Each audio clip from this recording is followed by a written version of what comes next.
Frank Rodriguez had been staring at the same page of his book for 20 minutes when the sound of breaking glass shattered the afternoon quiet. He set down the worn paperback and moved to his apartment window, peering through the blinds at the courtyard below. Three teenagers were running between the buildings, their laughter echoing off the concrete walls as they disappeared around a corner. On the ground lay the remnants of what had been Mrs. Chen's flower pot, dirt and ceramics scattered across the sidewalk, like evidence of dreams broken too easily. At 62, Frank had seen enough broken things to last several lifetimes. 2 tours in Afghanistan, a marriage that crumbled under the weight of nightmares he couldn't share, and a son who stopped calling after Frank missed one too many birthdays while drowning his memories in whiskey. The apartment in East Side Commons wasn't much, but it was quiet, and quiet was what Frank thought he needed after the chaos that had defined most of his adult life. He had been clean for 3 years now, attending his AA meetings religiously and working part-time at the hardware store down the street. The routine was simple and predictable, which suited him fine. Wake up, coffee, work, home, dinner, book, sleep, repeat. It wasn't exciting, but it was stable, and stability had become Frank's most precious commodity. But as he watched Mrs. Chen emerge from her ground floor apartment to survey the damage, her shoulders sagging with resignation that spoke of too many small defeats, Frank felt something stir in his chest that he hadn't experienced in years. It wasn't anger exactly, though there was some of that. It was more like recognition, the way a soldier identifies friendly fire in the distance. That evening, Frank knocked on Mrs. Chen's door with a small, succulent plant he had picked up at the hardware store. She answered with tired eyes that brightened slightly when she saw the gift. "You didn't have to do this," she said, but her hands were already reaching for the plant. "Those boys," Frank said, nodding toward the courtyard. "They live around here?" Mrs. Chen's expression grew wary, as if she had learned that asking questions about the neighborhood youth could bring unwanted attention. "They're not bad kids," she said carefully.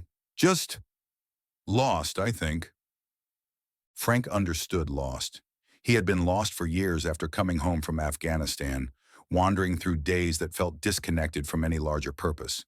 The military had given him structure, mission, brotherhood. Civilian life had offered him freedom, which turned out to be another word for emptiness.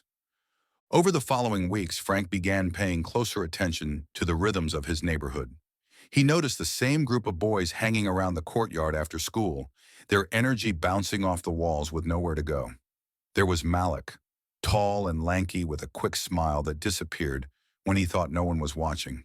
Devin, stocky and serious, who seemed to be the group's unofficial leader. Jose, barely 14 but trying to keep up with older boys who had already learned that respect came through reputation rather than accomplishment. Frank remembered being their age, growing up in a different kind of concrete jungle in Detroit, where the factories provided both purpose and paycheck for anyone willing to work. These boys had neither. The factories were gone, replaced by service jobs that required education many of them couldn't access, and the streets offered faster money through methods that Frank knew led nowhere good. One afternoon, while Frank was replacing a broken lock on the building's main entrance, Malik approached him with the careful casualness of a teenager trying to seem uninterested while desperately seeking connection. "You military?" Malik asked, nodding at the Marine Corps tattoo visible on Frank's forearm. "Was," Frank replied, not looking up from his work. "My uncle was Army," Malik said. "Served in Iraq. Says it was the best time of his life." Frank paused in his work, studying the boy's face. He saw hunger there, not for food, but for something harder to define. Purpose, maybe, or just proof that life could offer something bigger than the 4 blocks that seemed to contain Malik's entire world. "What's your uncle doing now?" Frank asked. Malik's expression shifted. "He died 2 years ago. Overdose." The words hung in the air between them, carrying weight that both understood without explanation. Frank finished installing the lock and handed Malik the extra keys. "Building manager asked me to give these to someone responsible," Frank said. "You seem like someone who could handle that." It was a small gesture, but Frank saw how Malik straightened slightly, how his fingers closed carefully around the keys, as if they were made of something precious rather than cheap metal. That evening, Frank found himself thinking about skills he hadn't used in years. In Afghanistan, he had been part of reconnaissance teams that spent weeks in mountain terrain, living off the land and navigating by stars when GPS failed. He had taught younger soldiers how to read weather patterns, how to find water in seemingly barren landscapes, how to stay calm when everything around them was falling apart. The idea came to him gradually, the way dawn creeps across a landscape. These boys were growing up in their own kind of wilderness, an urban terrain that required different survival skills, but survival skills nonetheless. What if he could teach them both kinds of navigation, the literal and the metaphorical? Frank started small. When he saw the boys in the courtyard, he would share simple observations about their environment. How to tell direction by the way moss grew on buildings, which plants in the small community garden were edible and which were toxic. How to read people's body language to avoid dangerous situations before they escalated. The boys listened with the skeptical attention of teenagers, but Frank could see their interest growing. Devin started asking questions about military life. Jose began practicing knots that Frank had shown him for securing gear. Malik started pointing out things he had noticed in the neighborhood, applying lessons about observation and awareness to his daily life. One evening, as Frank was walking back from his AA meeting, he found the three boys sitting on the front steps of the building, their usual energy subdued. Devin had a black eye that was beginning to yellow around the edges, and Jose was nursing scraped knuckles. "Rough day?" Frank asked, settling onto the step beside them. "Some guys from West Side came through," Devin said. "Said we were on their turf." Frank nodded, understanding the territorial dynamics that govern neighborhood life as surely as international borders define nations. "What did you do?" "What we had to do," Malik said, but there was no pride in his voice. Frank was quiet for a moment, remembering his own experiences with violence, both necessary and unnecessary. "You know what I learned in the military?" he said finally. "Fighting is sometimes unavoidable, but it's always the last option. The best soldiers are the ones who find ways to win without fighting at all." "Easy to say when you got backup," Devin muttered. "Actually," Frank said, "the times I was most alone were when those skills mattered most. When you're deep in enemy territory with no support, you learn to use your environment, your intelligence, your patience. You learn that being tough isn't the same as being smart." Over the following days, Frank found himself sharing more stories, not the dramatic action movie versions of military life, but the practical wisdom that had kept him alive in difficult places. How to move quietly through hostile territory, how to read a situation before walking into it, how to project confidence without projecting threat, how to de-escalate tension through positioning and tone of voice. The boys absorbed these lessons with growing enthusiasm, but Frank could see they needed something more concrete, more tangible than abstract principles. That's when he began planning what would become the most important mission of his post-military life. Frank had discovered that a state park existed just 45 minutes outside the city, 1,000 acres of forest and hills that might as well have been on another planet, for all these boys knew of its existence. He began researching camping regulations, safety requirements, and transportation options. More importantly, he began remembering skills he had learned not just in the military, but as a boy himself, camping with his grandfather in Michigan forests, where he had first learned that strength came not from conquering nature, but from understanding it. When Frank first proposed the camping trip, the boys' reactions ranged from skeptical to incredulous. Devin wondered aloud what possible use wilderness skills could be to someone living in concrete and asphalt. Jose worried about missing time with friends in the neighborhood. Malik seemed intrigued but uncertain, as if Frank might be offering something too good to be real. "Look," Frank said, "you guys are already surviving in hostile territory. You're already using tactics and strategy every day. I'm just talking about expanding your area of operations." It took weeks of planning and persuasion. Frank had to get permission from parents who didn't know him well enough to trust him with their children's lives. He had to convince the boys that spending a weekend in the woods wouldn't somehow diminish their street credibility. Most challenging of all, he had to confront his own fears about taking responsibility for young lives when he had spent so long learning to be responsible only for himself. But gradually the pieces fell into place. Mrs. Patterson, who lived 2 doors down and had watched Malik grow up, vouched for Frank's character. Devin's grandmother, who had raised him since his parents died in a car accident, saw how much more focused and purposeful her grandson had become since Frank started mentoring the boys. Jose's mother, working 2 jobs to support 3 children, was grateful to have her son supervised by someone who seemed genuinely invested in his welfare. The morning they left for their first camping trip, Frank loaded his old pickup truck with borrowed camping gear and grocery store supplies, while the boys stood around looking simultaneously excited and nervous. None of them had been outside the city limits in years, and Frank could see them processing the magnitude of what they were about to attempt. The drive to the state park took them through suburban neighborhoods that grew progressively more spacious and green, past shopping centers and office parks, until finally the landscape opened into rolling hills covered with oak and maple trees just beginning to show their autumn colors. Frank watched in his rearview mirror as the boys pressed their faces to the windows, pointing at things that seemed ordinary to him, but miraculous to them. When they reached the camping area, Frank began the first real lesson of their outdoor education. He didn't immediately start setting up camp or giving instructions. Instead, he had them sit quietly for 10 minutes, just listening and observing their new environment. "This is intelligence gathering," he explained. "Before you do anything in a new place, you need to understand what you're dealing with."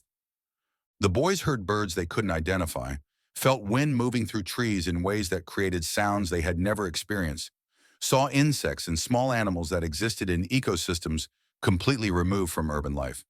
More importantly, they began to feel something that Frank had hoped for but couldn't guarantee, a sense of peace that came from being surrounded by something larger and older than their immediate problems. Setting up camp became the first practical lesson in cooperation and problem solving. Frank showed them how to choose a campsite that would provide shelter from wind and rain, how to set up tents that would actually keep them dry, how to create a fire pit that would contain flames safely.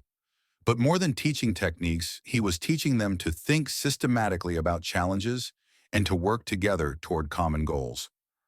Devin, who had natural leadership qualities that sometimes got him into trouble in the neighborhood, discovered that his organizational skills were perfectly suited to coordinating group activities.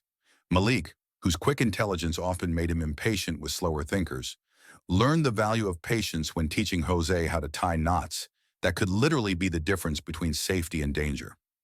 Jose, the youngest and often overlooked, found that his smaller size made him ideal for tasks that required getting into tight spaces or moving quietly through underbrush. That first night around the campfire, as they cooked hot dogs on sticks and watched sparks rise toward stars that were actually visible away from city lights, Frank began sharing stories he had never told anyone. Not the dramatic combat stories that movies were made of, but the quiet moments when he had learned important truths about himself and about survival. He told them about being lost in Afghan mountains for 3 days with a broken radio, how panic had almost killed him before he remembered his grandfather's advice about staying calm and thinking clearly. He described the strange brotherhood that developed between soldiers who depended on each other completely, how trust became something deeper than friendship when your life was literally in someone else's hands. The boys listened with the focused attention of people hearing something they needed to understand, but they also began sharing their own stories, talking about challenges they faced in their neighborhood, about families struggling with problems that sometimes seemed insurmountable, about dreams that felt impossible given their circumstances. By the second day, something fundamental had shifted in the group dynamic. The artificial hierarchies that governed their street relationships gave way to more practical considerations about who was best suited for which tasks. Devin's leadership became more collaborative and less dominating. Malik's intelligence became a resource for the group rather than a way of setting himself apart. Jose's eagerness to please transformed into genuine competence as he mastered new skills. Frank taught them to navigate using compass and map when GPS wasn't available, skills that translated directly to navigating urban environments without depending on technology that could fail or be stolen. They learned to purify water using both modern techniques and ancient methods, lessons about self-sufficiency that applied whether you were in wilderness or inner city. Most importantly, they learned to remain calm under pressure, to think clearly when situations became challenging, and to support each other when individual strength wasn't enough. On their final morning in the woods, Frank woke early to find Malik sitting by the remains of their campfire, feeding small sticks to glowing coals and watching sunrise paint the hills in shades of gold and red. "I never knew quiet could be so loud," Malik said without looking up. Frank understood. City quiet was the absence of noise. This was natural quiet, filled with sounds that spoke of life and growth and cycles larger than human concerns. It was the kind of quiet that allowed you to hear your own thoughts clearly, maybe for the first time. The drive back to the city felt different, as if they were traveling not just through geography, but through time. The boys were subdued, processing experiences that didn't fit easily into their previous understanding of the world.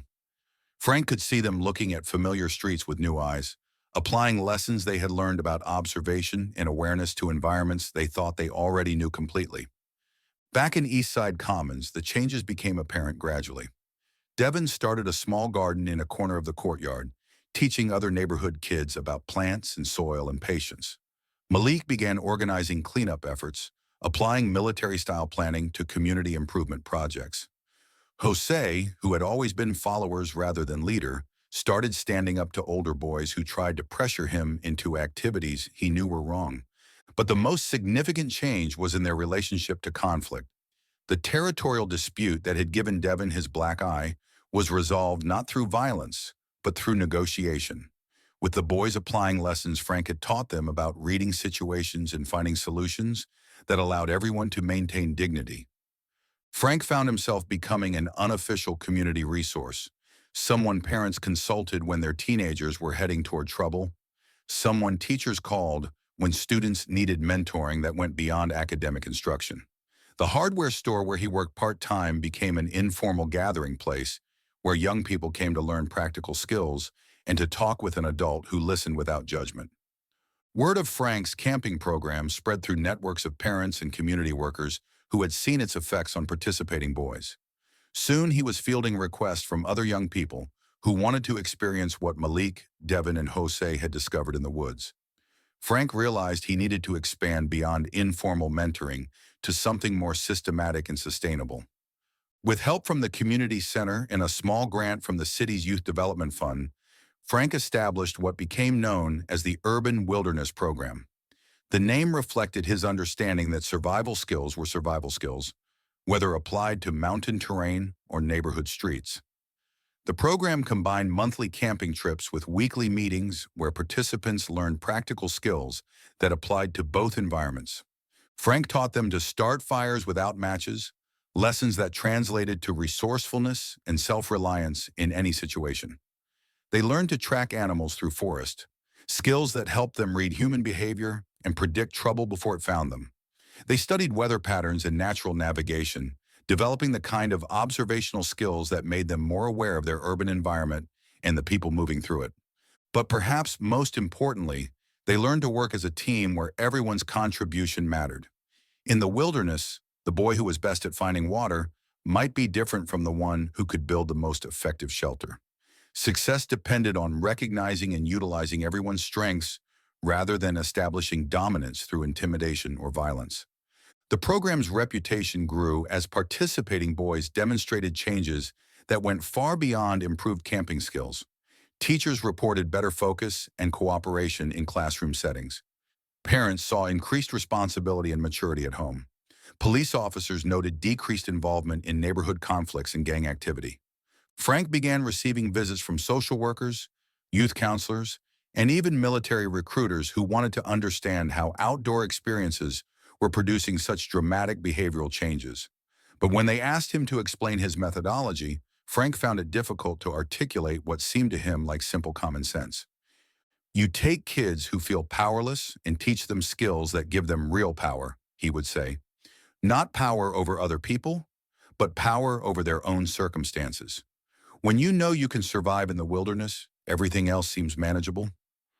The transformation wasn't limited to program participants. Frank discovered that teaching survival skills to urban teenagers was teaching him lessons about his own survival. The nightmares that had plagued him since Afghanistan became less frequent as he found ways to channel his military experience into constructive rather than destructive directions. The isolation that had characterized his post-service life gave way to meaningful connections with young people who needed what he had to offer. Most surprisingly, Frank began rebuilding relationships he had thought were permanently broken. His son Marcus, now 35 and living in California, called one evening after seeing a news story about Frank's program. Their conversation was tentative at first, marked by years of missed connections and mutual disappointment. But Marcus had children of his own now, and hearing about Frank's work with other people's sons opened possibilities for healing that neither had imagined possible. 3 years after that first camping trip, Frank stood in the same courtyard where he had watched Mrs. Chen's flower pot break, but the scene before him was transformed. Devin, now 19 and working as a landscaping crew leader while attending community college, was teaching a group of younger boys how to properly plant seedlings in the expanded community garden. Malik, 18, and heading to State University on an academic scholarship, was explaining compass navigation to kids who hung on his every word. Jose, 16, and confident in ways that would have seemed impossible a few years earlier, was organizing a weekend camping trip for boys who had never been outside the city. Frank watched them with the quiet satisfaction of someone who had found his way back to purpose after years of wandering. The military had taught him to be a warrior, but these boys had taught him to be a teacher, a mentor, a bridge between the skills he had learned in hard places and the communities that needed those skills in different ways. The Urban Wilderness Program now served over 100 young people annually, with waiting lists that spoke to hunger for experiences that connected them to something larger than their immediate circumstances. Frank had trained other adult mentors, including several program graduates, who returned to share what they had learned with younger boys following similar paths. But on quiet evenings when Frank sat in his apartment, reading or planning the next camping trip, he often thought about that first weekend in the woods when 3 angry, lost teenagers had discovered that they were capable of more than they had ever imagined. He thought about the looks on their faces when they successfully navigated back to camp using only compass and map, about the pride they took in cooking meals over fires they had built themselves, about the way they had learned to listen to forests and to each other. Frank had gone into the wilderness looking for ways to help neighborhood boys find direction in their lives. What he had discovered was that teaching them to find north with a compass had somehow helped him find his own true north as well, pointing him toward a future where his hardest experiences could become sources of strength and wisdom for others who needed to learn that survival was always possible, no matter how lost you might feel in the wilderness of life. The evening light was fading as Frank closed his book and prepared for another day of work, another week of mentoring, another camping trip that might change young lives in ways that rippled far beyond anything he could foresee. Tomorrow there would be new boys with new challenges, and Frank would meet them with patience, skills, and the hard-earned knowledge that sometimes the most important journeys begin with simply learning which direction you're facing and then taking the first step forward together.